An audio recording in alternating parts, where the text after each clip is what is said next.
71 পরবর্তীতে প্রথমেই বাংলাদেশের জনগণের উপরে যে আঘাতটা করা হয়েছিল সেটা হলো জনগণকে অন্ধকারে রেখে একটি সংবিধান তৈরি করা হয়েছিল, যে সংবিধানের মধ্য দিয়ে বাংলাদেশের মধ্যে একটি বিভাজনের রাজনীতি চালু করা হয়েছিল।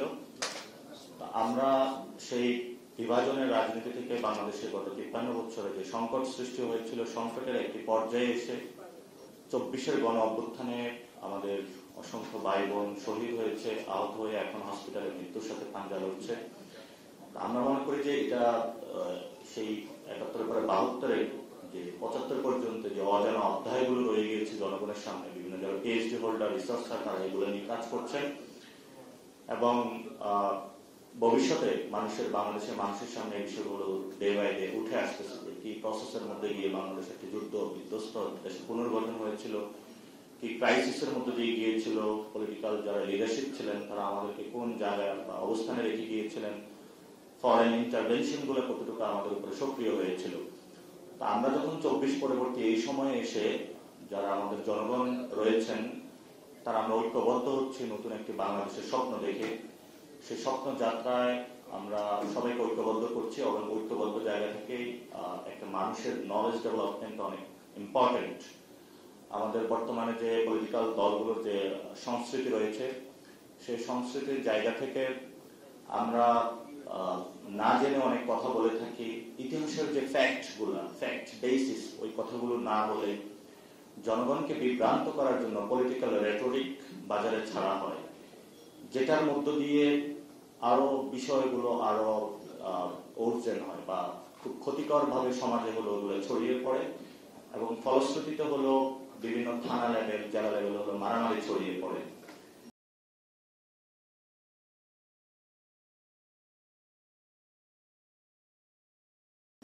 এবং আমরা গত 53 বছরে আমাদের যে transformation of power, transition of power বলতে পারি, সেখানে যেটা হয়েছে কোনোভাবে সুস্থভাবে আমরা একটি বাংলাদেশে কখনোই দিতে পারিনি জনগণকে। ইভেন যখন একটি পার্লামেন্ট থেকে এবং জাজ, উকিল, ব্যারিস্টার সবাই একসাথে বাংলাদেশ থেকে পালিয়ে গেল একটি দেশকে সংকটের কালীন মুহূর্তে রেখে, এখানেও কিভাবে বাংলাদেশ একটি ট্রানজিশন অফ পাওয়ার হবে, পুরো বাংলাদেশ একটি স্তব্ধ হয়ে গিয়েছিল। সে দায়িত্বটা কিন্তু আমাদের উপরে এসে পড়ে। তা আমরা এটা কতটুকু করতে পেরেছি সেটা হলো ইতিহাসের বাংলাদেশের মানুষ, বিশ্ববাসী যারা আছে তারা বিচার করবে। কিন্তু আমরা সেই সময় লক্ষ্য করেছিলাম যে বাংলাদেশও রাস্তায় লাশ পড়ে যাচ্ছিল হত্যাযজ্ঞগুলো থামানোর জন্য, এবং বাংলাদেশের যে পলিটিক্যাল সোসাইটি গুলো রয়েছে তারাও ওই সময় কোনো উদ্যোগ নিচ্ছিল না। ফলত আমরা আমার যতটুকু মনে পড়ে ঢাকা শহরে আমরা রাস্তায় রাস্তায় ঘুরছিলাম যারা বাংলাদেশে এডুকেটেড পার্সন ছিল, সিনিয়র লেভেলের এক্সপিরিয়েন্স পার্সন ছিল, যাদের বাংলাদেশের মানুষের প্রতি অনেক আবেগ হৃদয় ক্ষরণ হচ্ছিল, তাদের থেকে বুদ্ধি নিয়েছি, পরামর্শ নিয়েছি, যার জন্য বর্তমানে এখনো আমরা নিশ্চিন্তে একটু ঘুমাইতে পারছি বা আমরা এখনো চিন্তা করি না যে আমরা সিঙ্গাপুর হয়ে যাব। বাট সেই স্বপ্ন যাত্রা থেকে কিন্তু আমরা এই রাজনৈতিক বক্তৃতা সিরিজটা সেটা চালু করেছিলাম এবং আমাদের এই আজকে তৃতীয় পর্ব আমরা যে বিষয়টা নিয়েছিলাম সেটা হলো যে দুর্ভিক্ষ, সেখানে 71-এর পরে 75 পর্যন্ত একটা অন্ধকার জগৎ। আমরা যখন স্বাভাবিকভাবে কোথাও পড়াশোনা করতে যাই, ইভেন আমাদের যে প্রাইমারি এডুকেশন, ইভেন আমাদের সেকেন্ডারি অথবা ইউনিভার্সিটি লেভেলে এই বিষয়গুলো খুব চর্চিত হয় না। কেন হয় না সেটা তো আমরা দেখেছি 75 পর্যন্ত স্তব্ধ করে রাখা হয়েছিল এই বিষয়গুলো, যাতে ইতিহাসের এই যে অন্ধকার যুগ এগুলো মানুষের সামনে না আসে। আর আরেকটা বিষয় হলো গত 15 বছর ফেসিজমের মধ্য দিয়েও কিন্তু এই বিষয়গুলো আমাদের চোখের সামনে থেকে আড়াল করা হয়েছিল। আমাদের যারা বাংলাদেশের সূর্য সন্তান ডায়াসপোরাতে যারা কাজ করছেন, বিদেশে গিয়ে কাজ করছেন, বিদেশের ইউনিভার্সিটিতে তারা এই বিষয়ে পড়াশোনা করাচ্ছেন স্টুডেন্টদেরকে এবং নিজেরাও গবেষণা করছেন।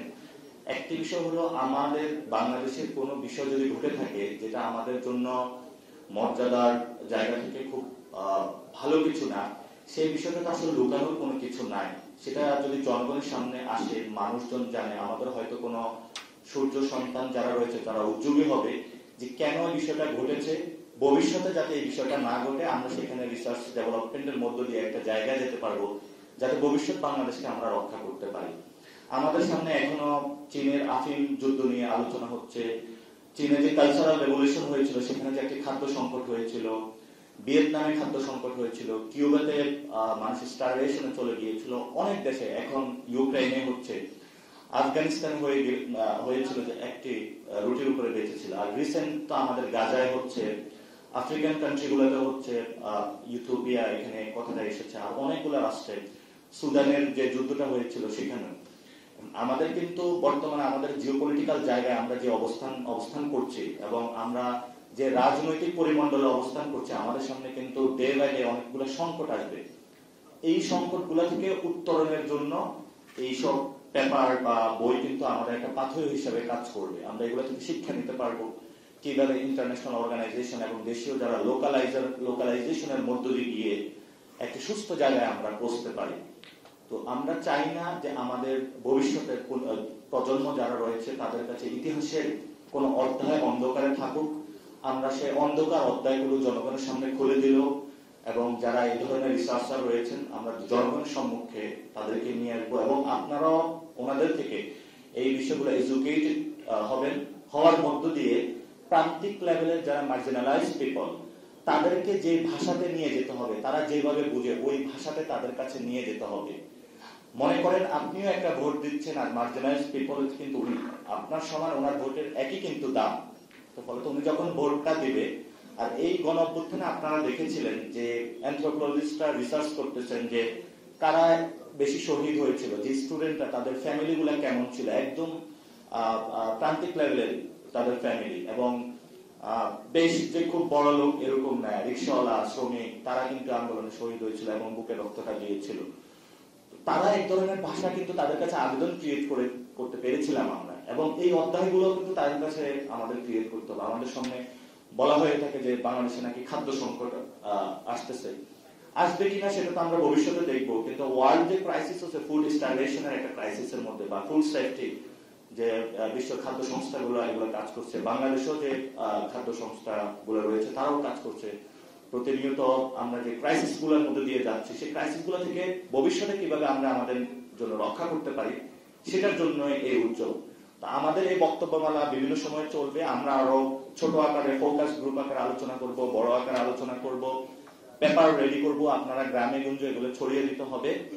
এই জন্য হলো গত 53 বছরে আমাদের তো একটা প্রতিষ্ঠান বাকি নাই, যে প্রতিষ্ঠানটা গিয়ে ছোট্ট করে আমরা কাজ করে বাংলাদেশকে নতুন ভাবে গড়তে পারবো। তো সবগুলো প্রতিষ্ঠানে ধ্বংস করা হয়েছে, ইকোনমিক, কালচার, পলিটিক্যাল, কোন সোসাইটির জায়গা থেকে একটা পলিটিক্যাল ইনস্টিটিউশন বলি আর রাষ্ট্রের স্টেট ইনস্টিটিউশন বলি, একটা ইনস্টিটিউশন আমাদের সামনে আর কেউ রাখে নেই। এখন যদি বলি তাহলে এটা কারা করেছে? আমাদের গত 53 বছরে যে পলিটিক্যাল ইনস্টিটিউশন গুলো রয়েছে, একটা পলিটিক্যাল ইনস্টিটিউশন ভালো জায়গাতে তারা আমাদের দেশের যে এক্সপেকটেশন রয়েছে সেই জায়গাতে কাজ করতে পারে নাই। তা আপনাদের সামনে সেই সুযোগটা এসেছে। আপনাদের এই 24-এর যে গণ অভ্যুত্থানের যাদেরকে জ্যানজি বলা হয়ে থাকে, আপনারা অনেক বেশি বুঝেন, অনেক বেশি পড়াশোনা করেন, ইন্টারন্যাশনালি আপনারা অনেক বেশি কানেক্টেড আছেন। আপনারা যদি পুরো ইন্টারন্যাশনাল আমাদের যারা ডায়াসপোরা সোসাইটি রয়েছেন, গ্রামে গঞ্জে যে মানুষগুলো রয়েছেন, বিল্ডিং বেস করে যদি বাংলাদেশকে একটা জায়গায় আমরা নিয়ে যাব, সেই প্রত্যাশায় আমরা কাজ করছি। জাতীয় নাগরিক কমিটি ভবিষ্যতে যখন আমাদের দল আসবে, আমরা এই চর্চাটাই অব্যাহত রাখবো, এবং আপনাদের মতনে অনেকে আসবে, ওনারা কথা বলবেন, ওনাদের কথাগুলো আমরা শুনবো। আপারও যারা কলিগ রয়েছেন তাদের থেকেও সমস্যাগুলো আমাদের কিভাবে সমস্যা সমাধান করতে পারি সেই বিষয়ে আমাদেরকে ওনারা যথেষ্ট হেল্প করবেন, এবং সে আশা থেকে কিন্তু আজকের এই প্রোগ্রামে ওনারা আসা। আপনাকে অনেক ধন্যবাদ, কষ্ট করে এসেছেন। আপনার কলিগদেরকেও বলবেন যাতে আমাদের ক্রাইসিস গুলো আমরা একসাথে মোকাবেলা করতে পারি। ইনশাআল্লাহ আপনারা আমার জন্য দোয়া করবেন, এবং বর্তমান পলিটিক্যাল যে ক্রাইসিস গুলো আছে সেই ক্রাইসিসে বিভিন্ন দল কোন আদর্শিক বিভাজনে আপনারা দিবেন না। এখানে লাল সন্ত্রাস, নেভি সন্ত্রাস বা আপনার গ্রিন সন্ত্রাস, অনেকগুলো সন্ত্রাস আসবে। আমরা 24-এর গণ অভ্যুত্থান পরবর্তীতে কোনো জাতিগত কোনো বিদ্বেষ চাই না, কোনো সন্ত্রাসী কার্যক্রম চাই না। এটা যে আদর্শিক যে বিভাজন বাংলাদেশে রয়েছে সেই বিভাজন থেকে আমরা সরে আসতে চাই। বিভিন্ন জিয়াবাদ বলুন, মুজিববাদ বলুন, আমরা কোনো বাদ বাংলাদেশে চাই না। আমরা বাংলাদেশ শুধু একটি বিষয় বসেছি, সেটা হলো বাংলাদেশের জনগণ। জনগণ হলো সভরেনিটির প্রাইম জায়গাতে থাকবে। সেই জনগণের মূল্যায়নে যে সংবিধান তৈরি হবে, জনগণকে ফোকাস করে সেই জনগণের পক্ষে আমরা লড়াই করতে চাই, এবং জনগণের কাছে আমরা যেতে চাই। এই জনগণের জয় যাত্রা জারি থাকুক, জনগণে আমাদের প্রেরণার শক্তি হোক, সেই শক্তিতে বলিয়ান হয়ে আমাদের ভবিষ্যৎ জলযাত্রা মুখিয়ে থাকুক, যারা জনগণ রয়েছে তাদের সাথে আমাদের একসাথে পথ চলা হবে। সে পথ চলা শুভকামনা জানিয়ে আমি আমার বক্তব্য শেষ করছি। ধন্যবাদ। আসসালামু আলাইকুম।